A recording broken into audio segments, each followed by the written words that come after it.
हाय दोस्तों, आप कैसे हैं? अच्छे ही होंगे। आज मैं आपको चैप्टर 15 12th की हिस्ट्री की बुक एनसीईआरटी के बारे में पढ़ाऊँगी। आज हमारा टॉपिक जो होगा संविधान का निर्माण।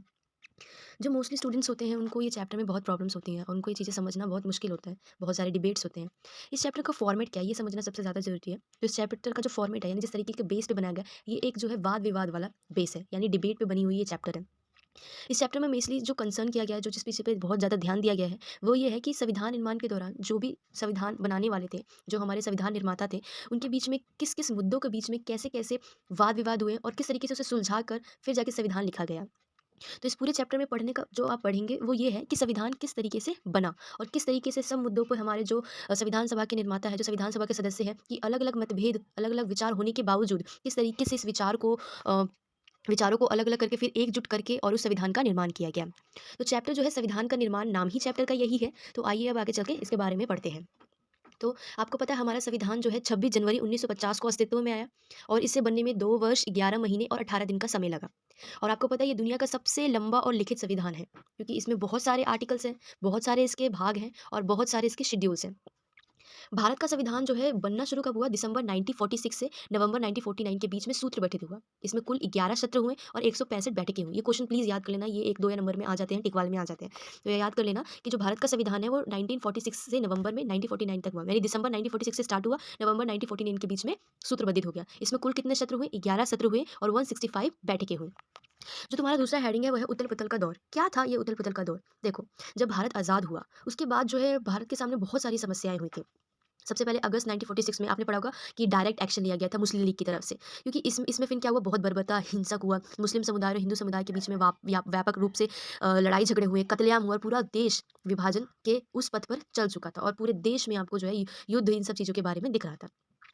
जो मुसलमान हिंदू थे, वो सिख थे, वो निर्मम चुनाव की शर्त थे उनके लिए, क्योंकि उनको अपने घर छोड़कर जाने पड़ रहे थे, उनके पूर्वजों उनका जीव जहाँ पे उनके पूर्वजों ने उनका जीवन बनाया। मुस्लिम्स, हिंदूज़ एंड सिख्स अपनी मंजिल तक पहुँच नहीं पाते थे कि रास्ते में उनको मार दिया जाता था। आप ऐसा अगर अगर आपने गदर मूवी देखी है तो उस चीज़ को आप इमेजिनेट भी कर पाओगे, क्योंकि उसमें काफ़ी अच्छी चीज़ों को मैग्नीफाई और काफ़ी अच्छे से एक्सप्लेन किया गया है। तो एक बार आप देखोगे तो समझ जाओगे किस तरीके से एक मतलब एक ऐसा देश जिसमें आज़ादी मिल गई, लेकिन आज़ादी के साथ इतनी सारी प्रॉब्लम्स मिली कि उसको समझना बड़ा मुश्किल था। इसलिए उस दौर को उथल-पुथल का दौर भी कहा जाता है। ये प्रश्न भी आता है, क्यों आज़ादी के बाद के दौर को भारत के लिए उथल-पुथल का दौर कहा जाता है?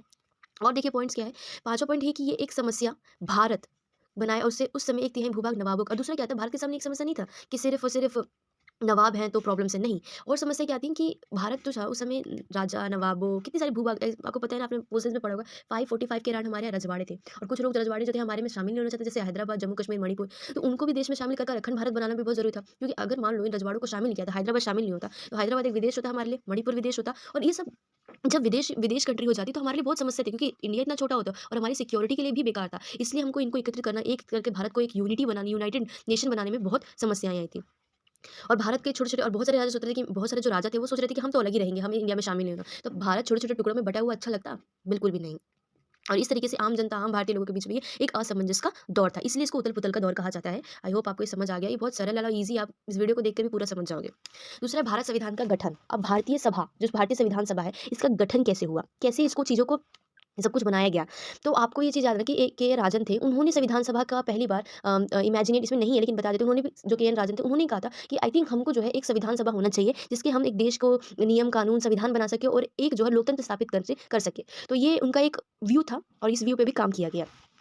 देखिए, जो संविधान सभा के सदस्य का जो चुनाव हुआ, सार्वभौमिक वयस्क मत अधिकार के आधार पर नहीं हुआ। आपको पता है सार्वभौमिक वयस्क मत अधिकार क्या है? इसके तहत सभी को जो है 18 वर्ष की उम्र के बाद सबको चुनाव में वोट डालने का अधिकार है। उसका कोई जेंडर, जात, धर्म देख के उसमें कोई भी मतभेद नहीं करेगा। यही चीज़ है ना? तो लेकिन जब संविधान सभा के सदस्यों का गठन हो रहा था, तो उस समय जो है उनको सार्वभौमिक वयस्क अधिकार पे चुना ही नहीं गया। उनको कुछ सदस्यों ने चुन लिया ऐसे। 1945-46 की सदियों में भारत के प्रांतों में चुनाव हुए, पर प्रांतीयों ने संविधान सभा के सदस्यों को चुना। प्रांतीय लेवल पे जो चुनाव हुए थे, उसमें जो वो प्रांतीय लेवल के चुनाव जो जनता ने चुने थे, उसी पे संविधान सभा के सदस्यों को भी चुना गया था। लेकिन ये कहीं न कहीं इस इंटेंशन में क्यों बोलते हैं कि इसको सार्वभौमिक वयस्क मताधिकार पे नहीं हुआ? क्योंकि इसमें जो है इसका इंटेंशन ये नहीं था कि ये जो जिन हम प्रतिनिधि को चुन रहे हैं, ये जाके संविधान सभा में बैठेंगे। तो जनता को इसके बारे में पता ही नहीं था।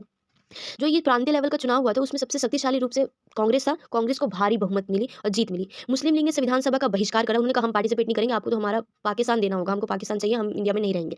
जो 82% जो सदस्य थे वो कहते कांग्रेस के थे। समाजवादी ने बहिष्कार किया। जो समाजवादी थे उन्होंने भी बहिष्कार किया क्योंकि ये अंग्रेजों की बनाई गई संस्था थी। तो आपसे ये भी प्रश्न आ सकता है संविधान सभा को किस किसने बहिष्कार किया? तो दो थे, एक तो मुस्लिम लीग था क्योंकि उनको पाकिस्तान चाहिए था। दूसरा था समाजवादी जिन्होंने कहा कि ये जो है ना अंग्रेजों की बनाई हुई संस्था है और इसको हमें चाहिए ही नहीं, आप ले जाओ। ठीक है, तो ये था संविधान सभा का। नहीं, लेकिन आपको एक चीज़ हमेशा याद रखना है कि जो कांग्रेस थी ना, कांग्रेस एकमत नहीं थी। कांग्रेस में भी कई, इसलिए तो कांग्रेस को अम्ब्रेला सिस्टम कहा गया था, जिसमें एक विचारधारा ही नहीं थी कांग्रेस के अंदर। कांग्रेस में अलग-अलग समाजवादी, मार्क्सवादी, अलग-अलग विचारधारा के लोग थे, तो कांग्रेस के अंदर ये एकमत नहीं था। और जो जन चर्चाएँ होती थी वो जनता पे आधारित थी। दलीलें जो भी वो संविधान सभा में दलीलें हो रही, डिबेट हो रही है, वो सारी-सारी अखबारों में छपती थी। और इससे और अच्छे से संविधान सभा का निर्माण होता था। ठीक है? अब दूसरा टॉपिक हमारा आपका मुख्य आवाज़। तो आपको बता दें संविधान सभा में 300 मेंबर्स थे। 300 में से हमारे 6 सबसे इंपोर्टेंट मेंबर थे जिन्होंने सबसे इंपोर्टेंट रोल प्ले किया जब संविधान सभा का निर्माण हो रहा था। जिसमें 3 तो जवाहरलाल नेहरू, राजेंद्र प्रसाद और वल्लभ भाई पटेल थे। आपको पता है जवाहरलाल नेहरू हमारे पहले प्राइम मिनिस्टर बन गए, राजेंद्र प्रसाद प्रेसिडेंट बने और वल्लभ भाई पटेल हमारे गृह मंत्री बने थे। तो जवाहरलाल नेहरू तो ज़रूरी थे क्योंकि उन्होंने कांग्रेस के लीडर थे और उन्होंने उद्देश्य प्रस्ताव किया था। उद्देश्य प्रस्ताव में उन्होंने बताया कि भारतीय ध्वज कैसा होगा, ठीक है? भारतीय ध्वज कैसा होगा उन्होंने बताया कि केसरी होगा, सफ़ेद होगा, गहरे हरे रंग का होगा, उनकी 3 बराबर चौड़ाई होंगे, गहरे नीले रंग का चक्र होगा। तो उन्होंने उद्देश्य प्रस्ताव पारित किया। डॉक्टर राजेंद्र प्रसाद का रोल क्या था संविधान सभा में? तो उन्होंने संविधान सभा के अध्यक्ष थे पहले तो। सभा में को जो चर्चा थी उन्हें रचनात्मक दिशा में ले जाते थे और कभी कोई सदस्य के बीच में मतभेद होता था तो उन मतभेद को बात करके सुलझाते थे और उनको मतभेदों को मतलब युद्ध में ना लड़ में ऐसे लड़ाई झगड़ा ना हो जाए उसको सुलझाने का काम ये जिम्मेदार थे। वल्लभ भाई पटेल को लौह पुरुष भी कहा जाता है। ये इतने इंपॉर्टेंट थे ना इंडिया के, अगर ये ना होते ना तो आज शायद पूरी इंडिया इंडिया नहीं होती। ना आज हमारे पास हैदराबाद हो, ना मणिपुर, ना कुछ, ना जम्मू कश्मीर। क्यों? क्योंकि इन्होंने क्या किया, ये पर्दे के पीछे रहकर भी सबसे इंपॉर्टेंट रोल इन्होंने प्ले किया। ठीक है? थे। तो जो वल्लभ भाई पटेल थे उन्होंने पर्दे के पीछे सारा काम किया। इन्होंने पूरे भारत को एकत्रित किया और ये एक यूनाइटेड भारत बनाने के लिए इन्होंने सबसे महत्वपूर्ण रोल निभाया। इन्होंने विरोधी विचारों को एक साथ करने में मददगार की थी। आपने पोल साइंस में पढ़ा हो किस तरीके से हैदराबाद, जम्मू कश्मीर, मणिपुर जैसे राज्यों को एकत्रित करने में, भारत में शामिल होने में सरदार वल्लभ भाई पटेल का अहम रोल था। इसके अलावा और कुछ नेताएँ भी थे, मतलब और कुछ सदस्य थे जो संविधान सभा के लिए इंपॉर्टेंट थे, जिसमें सबसे पहले आप डॉक्टर भीमराव अम्बेडकर को तो भूल ही नहीं सकते। ये प्रारूप समिति के सदस्य थे और इन्होंने जितने ये ज्ञानी थे उसके बेस पे जो इन्होंने हमारा संविधान सभा बनाया वो सबसे महत्वपूर्ण था। तो डॉक्टर भीमराव अम्बेडकर एक और थे इंपॉर्टेंट और 2 वकील थे जिसमें आए थे गुजरात के एम.एन. मुंशी, मद्रास के अल्लादी कृष्ण स्वामी अय्यर और बी.एन. राव। बी.एन. राव एक सलाहकार थे, उन्होंने देश की राजनीतिक व्यवस्था का गहन अध्ययन किया था। एस.एन. मुखर्जी योजनाकार थे। तो 6 मेंबर्स तो इंपॉर्टेंट थे जिसमें 2 वकील आ गए एम मुंशी और अल्लद स्वामी और कुछ 2 और मेंबर्स भी इंपॉर्टेंट बोल सकते हैं जिसमें बी एन राव सलाहकार थे। तो ये प्रश्न आ सकता है कि संविधान सभा के सलाहकार कौन थे? तो ये बी एन राव थे। ठीक है? एस एन मुखर्जी, अप्पू जी भी पूछते थे संविधान सभा के योजनाकार कौन थे? तो ये थे S N Mukherjee. B N Rao सलाहकार थे क्योंकि उन्होंने बहुत सारे देशों की राजनीतिक व्यवस्था का गहन अध्ययन किया था, इसलिए इनको हर चीज़ों के बारे में बहुत डिटेल में नॉलेज थी। इसलिए इनको बी एन राव को क्या बनाया गया? सलाहकार बनाया गया। एस एन मुखर्जी योजनाकार के रूप में आए। चलिए अब नेक्स्ट देखते हैं संविधान सभा की दृष्टि। अब संविधान की दृष्टि क्या थी? जो 13 दिसंबर 1946 को जवाहरलाल नेहरू ने संविधान सभा के सामने उद्देश्य प्रस्ताव पेश किया। उद्देश्य प्रस्ताव को पेश करा, उन्होंने बताया कि इसके मूल आदर्श क्या है, रूपरेखा क्या है, फ्रेमवर्क क्या है। इन्होंने बताया कि भारत एक स्वतंत्र संप्रभु गणराज्य घोषित होगा, यानी भारत ना तो किसी ब्रिटिशर्स पर डिपेंडेंट है और ना ही किसी बाहरी विदेश का है। ये स्वतंत्र है, संप्रभु है और गणराज्य है, जहाँ पे किसी भी बाहरी लोगों का हस्तक्षेप ना नहीं है। ये एक भारत के लोगों द्वारा ही निर्मित भारत है। भारत को न्याय, समानता और स्वतंत्रता का आश्वासन दिया गया कि भारत के जो नागरिक हैं उनको न्याय, समानता और स्वतंत्रता मिलेगी। उन्होंने वचन दिया कि अल्पसंख्यक पिछड़े, जनजातीय क्षेत्र और दमित अन्य पिछड़े वर्गों के लिए पर्याप्त रक्षात्मक प्रावधान किया जाएगा। तो जब उन्होंने उद्देश्य प्रस्तावित पारित किया तो उन्होंने इन सभी चीज़ों के बारे में बताया कि किस तरीके से अल्पसंख्यकों को, जनजातियों को हम एकीकृत करेंगे, उन्हें स्वतंत्रता देंगे। जो पिछले वर्षों से, जो कई वर्षों से दमित है, दलित है, जो कई वर्षों से दबे कुचले हैं, उन सबको हम जो है समाज में उनकी स्थिति को उभारेंगे, उनके लिए रक्षात्मक प्रावधान करेंगे। अब नेहरू ने संविधान के ऊपर बोला, उन्होंने कहा क्योंकि संविधान आपको पता है, लोग कहते हैं कि संविधान की अगर आप कमियां निकालो तो उसमें सबसे पहले कमी एक तरह की नकल है। लेकिन नेहरू ने इसके ऊपर बोला कि हम सिर्फ नकल करने वाले नहीं हैं। उन्होंने कहा कि हम नकल नहीं कर रहे हैं। आपको लग रहा है कि हम बाहर अब दुनिया के हर एक जगह से, हर एक कॉन्स्टिट्यूशन से कुछ ना कुछ आर्टिकल ले रहे हैं, ये नकल ही कर रहे हैं। उन्होंने कहा कि हम सिर्फ नकल करने वाले नहीं हैं। उन्होंने कहा कि जब संविधान बनेगा वो भारत की व्यवस्था को ध्यान में अनुरूप में रखकर ही बनाया जाएगा। उन्होंने कहा कि हमें पश्चिम आप कह रहे हो कि हम पश्चिमी लोगों के कॉन्स्टिट्यूशन को देख रहे हैं, संविधान को देख रहे हैं। तो उन्होंने कहा कि हम पश्चिम की उपलब्धियों विफलताओं से सबक ले रहे हैं कि जब पश्चिम ने ये चीज़ नहीं दी तो किस तरीके से उनके देश में विरोध हुए। ऑफ कोर्स ये चीज़ें सीखना तो मुझे लगता है कोई गलत नहीं है। अगर आप भी अपने सीनियर 12th क्लास के बच्चों से, जो सीनियर उनसे बोर्ड की परीक्षाएं जाके पूछो कि आपने क्या गलती की थी, तो बताएंगे ऐसे मत करना, वैसे मत करना, घबराहट मत जाना। तो उससे अगर आप वो चीज़ें फॉलो करोगे तो आप अपना पेपर और बेटर वे से दे सकते हो। तो उन्होंने कहा कि हम पश्चिम की उपलब्धियां और विफलता दोनों से सबक ले रहे हैं। उन्होंने कहा भारतीय संविधान का उद्देश्य ये होगा कि लोकतंत्र को उदारवादी विचार, आर्थिक न्याय और समाजवादी विचारों की रचनात्मक व्याख्या है। मतलब उदारवादी क्या होगा? सबको स्वतंत्रता होगी, किसी को धर्म जाति बेस पर नहीं जाएगा। आर्थिक न्याय होगा, सब गरीबी हटाने का मुख्य काम किया जाए, किसी को उनकी आर्थिक स्थिति के बीच में मतभेद नहीं किया जाएगा। और समाजवादी विचारधारा यानी समाज के प्रति काम करना और समाज के प्रति आगे बढ़ने का होगा। भारतीय संविधान का उद्देश्य ये है कि लोकतंत्र को उदारवादी विचार और आर्थिक न्याय और समाजवादी विचार की रचनात्मक व्याख्या की जाए। ठीक है, तो इस तरीके से ये हो। अब आते हैं लोगों की इच्छा, सोमनाथ लिहड़िया। बहुत सारे इसमें डिबेट्स हैं, जिसमें सबसे पहला डिबेट आता है सोमनाथ लेहड़िया का। इन्होंने क्या किया, इन्होंने जो संविधान सभा के अगेंस्ट में बोला कि जो संविधान सभा बननी चाहिए, नहीं बननी चाहिए। तो इसके ऊपर इन्होंने बोला कि संविधान सभा होनी ही नहीं चाहिए। जब क्वेश्चन आ सकते हैं सोमनाथ लेहड़िया किस वाद विवाद से संबंधित है, तो आप बताओ संविधान सभा की जो बनने था उसके अगेंस्ट में थे ये। जो सोमनाथ लिहाड़ी थे, उनके विचार से जो संविधान सभा है ये अंग्रेजों की व्यवस्था है, ये अंग्रेजों द्वारा बनाई गई व्यवस्था है और ये कहीं न कहीं अंग्रेजों की एक स्याही साया दिखाई दे रहा है, यानी अंग्रेजों की छाया है और इसको हमें नहीं मनाना चाहिए, नहीं मानना चाहिए। और इसके लिए 1946 एंड 47 की जड़ों में जब संविधान सभा की चर्चा चल रही थी, तो अंग्रेज अभी भी भारत में थे और उनको कहते थे कि जब संविधान सभा की चर्चा चल रही थी, तो अंग्रेज भारत में ही थे। तो कहीं न कहीं अंग्रेजों द्वारा बनाई गई संस्था मैं नहीं मानता। सोमनाथ लिहाड़ी ने ये बात कह दी।